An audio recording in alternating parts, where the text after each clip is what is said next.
Wheel of Time community, and welcome to the Wheel of Time Pod-Thru. I'm Teresa. And I'm Tim. And together, we're going to walk through Robert Jordan's Wheel of Time book series. How you doing, Tim? I'm doing okay. A little tired today, but doing okay. Yeah, I'm so tired. But I've got my coffee, so we're going to get this done. All right. Before we get started, we just want to remind you that this is a reread. We assume that you've read the entire series, so there will be spoilers. You have been warned. All right, Tim, what are we going to be doing in today's episode? Today we'll be discussing chapters 42 and 43 of the Dragon Reborn, where Perrin and Company are attacked and discover that a Forsaken is loose in Illian. Chapter 42 is called Easing the Badger, and the icon is the Dragon Fang. Here's a quick summary to act as a reminder for those of you who are not reading along with us. Perrin and Co. ride through the hot and humid city of Illian. Loyal is worried that he will run into Ogier stonemasons from studying Shangtai here in the city, knowing that if they saw him, they would try to send him back. Perrin tries to reassure Loyal that Moraine wouldn't let anyone take him, but falters a little, unable to speak freely with Faye listening so closely. Loyal tells him that this place makes him uneasy. Perrin overhears Moraine whisper to Lan that something is wrong in the city, and Perrin wonders what he's missing that both the Ogier and the Aes Sedai are picking up. He takes a closer look at his surroundings and notices that many of the people wore grimaces and looks of anger and hatred. Lan leads them to an inn called Easing the Badger. Perrin is embarrassed to hear the girls singing bawdy songs in the common room. The innkeeper knows Moraine as Mistress Mari and greets her right away. Moraine asks friendly but leading questions and discovers that there have been more fights in the inn and trouble in the city as of late. There is a new addition to the Council of Nine, Lord Brend, who seemed to come out of nowhere, but has taken the lead. Some people have been sharing strange dreams. Perrin is disturbed to realize that Moraine seems frightened at the news. Moraine asks after ships bound for Tyr, but the innkeeper tells her that ships going to or from Tyr have been forbidden by the Council of Nine. She shows them to their rooms and promises to set out a meal for them. Perrin knows that if Moraine is frightened, he should be terrified, but instead he feels the excitement of anticipation, like a wolf gearing up for a fight. They all return to the common room to eat. Faye wants to know what's wrong because it's obvious that something is up, but Moraine tells her no questions. They eat in silence, listening to the dirty songs the girl is still singing. The dishes were being cleared away when Perrin smelled something wrong. He recognized the wrongness that he had smelled twice before. He scanned the common room and realized that the smell was coming from 6 ordinary-looking men coming across the floor from over by the door. Suddenly, they had daggers in their hands, as if they knew he had seen them. Perrin yells that they all have knives and throws a cheese platter at them. The common room erupts in chaos. Perrin left his axe upstairs in his room, so instead he grabs a chair and rips the leg off for a weapon. The 6 men were all focused on getting to Perrin, the others just obstacles in the way. They took out the 6 quickly, before Billy the bouncer even had time to join the fight. Moraine tells Perrin that they were gray men, and they were after him. Billy the bouncer takes care of the corpses, and Lan and Moraine have a quick argument in whispers that Perrin's wolf hearing picks up clearly. Moraine has some stuff to deal with, and she is leaving Lan behind. He's pissed that she's going to go risk her life without him, but the wheel weaves as the wheel wills, and the shadow darkens the world. It's big damn hero time. The chapter opens up with Perrin reflecting on how great cities have a similar feel as if they were alive.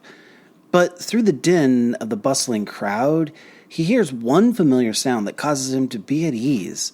His shoulders relax when he hears the sound of a blacksmith working with a hammer. What I love about this is that Jordan captures that we all have a certain thing that either reminds us of home or makes us feel comforted. Sometimes it's a smell or maybe it's a sound, but whatever it is triggers something inside of us, puts us at ease. And sometimes it comes in unexpected and pleasant ways, like it does here for Perrin. So, Illian men have beards without mustaches. The only time I've seen this in America is among the Amish and the Mennonite communities. Like, historically, men of those communities have not worn mustaches since the 1700s. During those days, the English redcoats were not allowed to shave off their mustaches, and having a mustache became a symbol of being a soldier. So the Amish shaved them as a form of protest against war. Jordan was a history teacher at Annapolis. It's a military officer university, and he would have known this for certain. So I wonder if the Illian style is a reference to that. Huh, that's really interesting. I don't know. It's something that crossed my mind. Yeah. Illian's an interesting city. Yeah. The crisscrossing canals remind me of photos I've seen of Venice or Amsterdam. But the oppressive heat and humidity put me in mind of the American South. Yeah. The second you walk outside, your clothes just stick to you, and the air is so thick you can taste it. The heat drags at you. I could never live in Illian. Yuck. Yeah. Yeah. Growing up in a conservative family, I was not exposed to many adult themes until I was much older. So I get what Perrin is thinking when he walks into the inn and the woman is singing a song that would not have been allowed back home. It's a little jarring to have something like that just out in public space when you've been taught that it's dirty. And I laugh every time. Not because of how Puritan or uptight Perrin is, but because of how uptight and rigid I was back in the day. He's got a lot of growing up to do. Yeah. We got the first inkling several chapters ago when Matt and Tom caught the first boat out of Tarvalon that something was amiss in Tyr with the new High Lord that Tom had never heard of. He came out of nowhere but suddenly had a lot of influence and power. Now we see the same thing going on in Illian. Lord Brend has come out of nowhere to quickly be appointed to the Council of Nine, and the others follow his lead. Captain Malia was sharing the hate speech and fear-mongering that was being passed down from the High Lord Salmon and Tyr. Here in Illian, the people are angry and quarrelsome. So when Moraine announces at the end of the next chapter that a Forsaken is loose and ruling in Illian, it's safe to assume the same holds true for Tyr. Right. And we're all headed to Tyr. That's going to turn out well. Yep, sure does. So Lord Brend is obviously a Forsaken. Yeah. Jordan may as well have pinned a sign on his back saying, "I'm a Forsaken, ask me how." The reveal of Lord Brend's ability to walk in people's dreams does not really faze me when I read it. We've had so many dream sequences with all three boys, and Perrin is basically in the wolf dream every night, that it kind of loses a bit of the creep factor to have someone in your dreams. But the fact that Moraine is worried changes everything. Yeah. It brings the danger back into focus, and I think that Jordan did a really good job of reminding us here that this dream stuff is serious. Yeah, like Moraine showing fear is a big deal. Yeah. She's been pretty unflappable in the face of danger thus far in the series, even at the eye of the world. So seeing her shaken now has a big impact and considerably raises the tension. Yeah. So I laughed so hard during their dinner scene. Moraine, always the source of calm and comfort. Quote, "Eat," Moraine said, looking straight at Zareen. "Remember that any meal can be your last. You chose to travel with us, so tonight you will eat fish. Tomorrow you may die." Like, damn, girl, maybe pull it back just a little bit. Just a little bit. Dial it down a Yeah, notch, man. Calm gosh. down. It's fine. You're fine. She's so over dramatic in this book. Yeah. Not a good book for Moraine.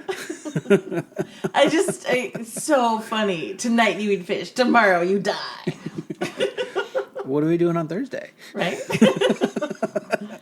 Anyway, we finally found the source of the wrong smell that Perrin's been picking up throughout the book. Yeah. He smelled it in Jara and Raymond, but couldn't place it. Now we know he was smelling gray men chasing after Rand.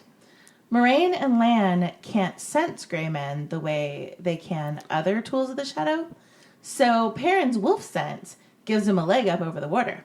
It really comes in handy when he starts relying on it. It really does. The fight was so short that the bouncer didn't even have time to cross the room to them. Mm-hmm. Like Loyal and Perrin both just ripped their chairs apart to use as weapons, and the group just wipes the floor with the gray men. Good thing Perrin paid attention to his instincts. Our heroes have seriously leveled up to the point that 6 gray men can't take them down. Remember back when we were worried about Trollocs? I know, right? Perrin hears Moraine talking to Lan about how now that Rand is loose, Mat and Perrin are the next best thing to making sure the world is safe, and it basically answers the question of why he's a target for the attack. If I were Perrin, hearing that Moiraine was about to possibly sacrifice herself to do something, I'd be ready to get out of Dodge as fast as possible. Yeah. Lan and Moiraine argue about her going off alone. She tells them that if she dies, he'll be compelled to go to the White Tower to find Merle and to take Perrin and hand him over to Suan. So Moiraine is a badass, and Yes. I'm not trying to take anything away from her going off to risk her life or anything. But she's still operating as if she's moving pieces on a chessboard. Yeah. She still hasn't learned her lesson that Rand, Mat, and Perrin aren't going to do what she wants. They're going to do whatever they think is right. And all of the Aes Sedai manipulation in the world can't hold them for long. Between their Tavran nature literally changing the pattern around them and their Two Rivers stubbornness, making them dig in their heels and refuse to see sense in any way but their own, they're all uncontrollable. Moiraine really needs to figure that out. That wraps up Chapter 42. But before we get to Chapter 43, here's a quick word from our sponsor. Today's episode of the Wheel of Time Pod-Thru is brought to you by Battle Ready Kitchenware. You've mastered the Battle Ready frying pan. You're an expert with the Battle Ready tea kettle. But now, get ready for the latest installment of Battle Ready Kitchenware, the Battle Ready Cheese Platter. Throw it at your enemies and decimate them in minutes. The Battle Ready Cheese Platter. It ain't your mama's cheese plate. Chapter 43 is called Shadowbrothers, and the icon is the wolf. The common room picks up where it left off before the attack, though the songs are a bit more family-friendly. Lan asks Perrin how he knew about the Greymen, since the taint of their evil is not strong enough for him or Moiraine to sense, and Perrin admits to being able to smell them. Lan takes them all outside to take a look around. A storm is on its way in, and Perrin can smell burnt sulfur on the wind. They find paw prints in paving stones, and Lan tells them that it means a darkhound. The tracks look like it was looking for Perrin and went off to tell its master where to find him. Fel is like, WTF, brah? But Lan tells her, no questions. He wants to go after Moiraine to warn her about the Darkhound and tells them to get sleep if they can. With all the craziness going on, Perrin decides he has to go into the wolf train. Once there, he calls for Hopper, but the wolf doesn't come. Instead, he finds Mat dicing with Baelsman. Perrin tries to warn Mat, but the vision fades before he can. He sees a new vision of Nynaeve, Egwene, and Elaine trapping themselves into a cage. A woman with her hair all in braids laughed at them, and another woman all in white laughed at her. That vision faded too, and Perrin calls for Hopper again. This time, Hopper comes, telling Perrin that he warned him that he was too young to be here in this dangerous place. Hopper speaks to Perrin in riddles, confusing him. When Perrin tells Hopper a Grey Man and a Darkhound are hunting him, Hopper tells him to flee the Shadowbrothers, that the last hunt comes, and he pushes Perrin out of the dream. Perrin wakes to Fail watching him sleep like a creepy stalker. Perrin remembers Min's warning to run from a beautiful woman and wonders if she meant Fail. Before he can do anything about it, though, Moiraine crashes into his room, saying, your wolf dreams tell as truly as a dreamer's, Perrin. The Forsaken are loose, and one of them rules in Illian. Dun, dun, dun! I like that Lan takes Perrin's wolf-smelling thing in stride and actually asks him for help to look for clues. Yeah, huh? Like, Lan recognizes that the wolf brother power is totally useful, even if Perrin hasn't quite gotten there yet. Maybe that's because Lan knows the stories of Elias, who's a former warder. Yeah, I mean, Lan knew Elias personally. And I mean, I don't think that Lan was still in Elias's life when Elias became a wolf brother. Right. I mean, maybe at the very beginning when he was still technically a warder. But, yeah, I just like it that Lan kind of goes with it, you know? Like, Moiraine knows about it, and Moiraine seems to be fine with it, so Lan's fine with it. And just accepts it all in stride. Like, oh, you can smell this? Great. That's useful. Come help me. Smell over here. You know? There might also be a little bit of, the warders or brotherhood. They tell stories. They have their own like traditions that aren't necessarily. I don't know. I just see it like a band of brothers kind of thing. Maybe he knows more about Elias than maybe Maureen and other Aes Sedai might know, simply because they share the stories among themselves. Yeah, I mean that's definitely possible. So I don't know. That got me thinking. Maybe. I kind of like that Perrin takes the leg of the chair with him. He's such a brute. I just get this picture of a large, muscular guy holding the leg of a chair as a weapon.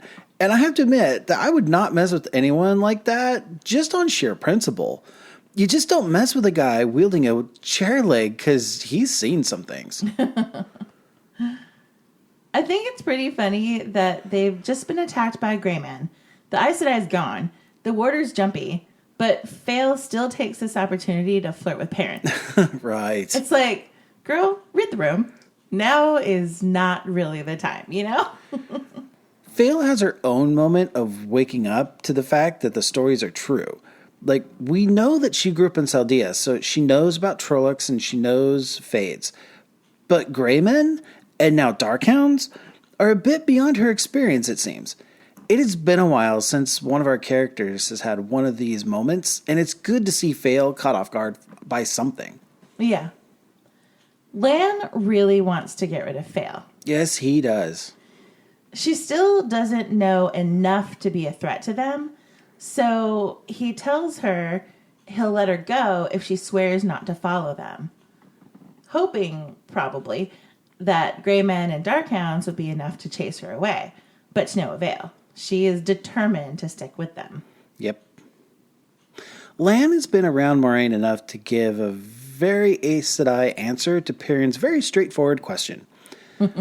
Lan does not know why he and Moraine were not able to sense the Greymen, but he does know that the answer will reveal one more way that the shadow has a leg up over them. He basically says, knowing will only make it worse, which is neither helpful nor comforting. Have some sweet dreams. Right? With their cover blown, Lan is about to go do some big damn hero stuff and track down Moraine. Perrin knows he can't keep up with Lan, and even if he could, what is he going to do against a Darkhound? So he goes to sleep to try to enter the Wolf Dream to see what he can do there, if anything. This is the first time he is purposefully entering the dream world to achieve a goal. And we're one step closer to acceptance. Yay. Perrin has some prophetic visions when he first gets to the Wolf Dream. He sees Matt tossing the dice with Baalzamon, which will come more clear when Matt gets to the palace in Caelin. Right. Then he sees the Supergirls locking themselves in a cage with a woman in braids laughing at them, not seeing a woman in white laughing at her. Leandrin and the Black Aja fugitives believe that they are manipulating the girls into a trap, but really Lanfear is pulling the strings, manipulating everybody. Yeah, that one was actually kind of hard for me to understand the first couple times going through. For some strange reason, I didn't register that that the woman in white was the one actually manipulating everybody. For some reason, that just passed that's through my why head. she's laughing at the woman in braids. Yeah, I guess I'm just really thick-headed, but that for me that was hard for me to figure out the first few times. So wolves are confusing to talk to. Yeah. Hopper tells Perrin, quote, "What is real is not real. What is not real is real. Flesh is a dream, and dreams have flesh." Because that's clear as mud. And they have alternate names for everything. Lanfear and Baalzamon are Moonhunter and Heartfang. Greymen are not dead. Darkhounds are Shadowbrothers. And the last battle is the last hunt. Perrin is thoroughly confused. True, but I kind of like Moonhunter and Heartfang. Those are great names. Like Moonhunter, that is rad. But still, Perrin has no idea what Hopper's talking about. True. I mean, some of them are easy. Like the last hunt, he could probably work that out. Like, oh, he must be talking about the last battle. It's close enough. Right. But in general, Perrin has no idea what Hopper is trying to tell him. Shadowbrothers are basically the only thing that wolves are afraid of. Wolves don't fear death. For them, death means just moving on to the next plane of existence in the wolf dream. But when a wolf is turned to the shadow, they no longer exist as a wolf. They're lost forever. being turned into a Darkhound is a true death that the wolves otherwise do not experience. Yeah. So it makes sense they find it terrifying. Yeah. I do laugh when Perrin wakes up with Fail in the room, watching him sleep. I'd be jumpy too, waking from a dream that he just had and finding a crazy stalker watching him sleep. Yeah, can we just put a blanket ban on that? Yeah. Like, this whole love interest watching you sleep thing, like, it's not cute. It's not sexy. It's super creepy. Let's just stop doing that. Especially when you know she's got knives hidden all over the place that she can throw anyway. Yeah, I mean, you know, whether or not she's going to kill you is beside the point. Just the whole watching you sleep thing, it's just creepy. Yeah. Let's just stop. Yeah. But the way he wraps his blanket around himself to hide his underclothes is really funny. And the way that Fail just offhandedly says, "Who do you think I am? The woman of your dreams?" is just icing on the cake. She's got him spun in circles, so he does the only thing that he can think, which is to follow Min's advice and run away. And just as he's about to do it, Moraine bursts open the door and tells Perrin everything in the wolf dream is true. It's like he takes hit after hit, no chance to recover, and finally end with, "The Forsaken are loose, and one of them rules in Illian." The guy just can't get a break. Yeah. That's it for chapters 42 and 43 of The Dragon Reborn. Join us next week to discuss chapters 44 and 45, where our intrepid heroes make a run for it. Fail learns more than she bargained for, and Matt tries to deliver Elaine's letter. We hope that you enjoyed this episode of the Wheel of Time Pod-Thru. We'll see you again next week. Make sure you rate and subscribe to us on Apple Podcasts or whatever your favorite podcatcher might be. If you could leave us a positive review, it would really help us out. It makes us more visible so more people can find us. You can tweet us at Pod-Thru or email us at whatpodthru@gmail.com and tell us your thoughts on anything we covered today. That's WOTPODTHRU@gmail.com, or find our Wheel of Time Pod-Thru channel on YouTube. Like, subscribe, ring the bell, do the things. Thanks, everybody, and we hope the wheel weaves you in our direction again soon.